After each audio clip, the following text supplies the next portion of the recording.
अस्सलाम वालेकुम। मेरा नाम है मोहम्मद सकलैन भट्टी। मैंने आपकी वीडियो देखी तो मेरा आपसे ये सवाल है, क्या आप हमारे आरिफ हमीद भट्टी साहब को भूल रहे हैं? क्या वो नहीं बोलते हैं?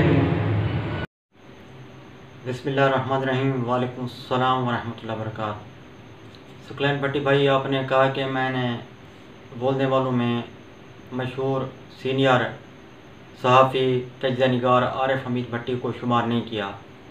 बात को यूँ है सकलैन भट्टी भाई, अगर मैं सभी के नाम लेना शुरू कर देता तो ये लंबी वीडियो बन जाती, लंबी फहरिस्त बन जाती।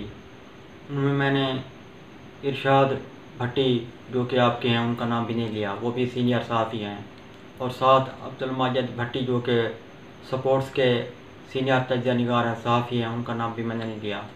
आप भी तो बोलते हैं, और मेरा सभी बोलने वालों को ये मशवरा है कि अगर आप किसी फील्ड के माहिर हैं तो अपनी वीडियो बनाएं और मुझे दिए गए नंबर पर व्हाट्सअप करें। मैं आपकी वीडियो बड़े अच्छे अंदाज में अपने चैनल खुशबू के पास लगाऊंगा। अल्लाह हाफिज़। पाकिस्तान जिंदाबाद।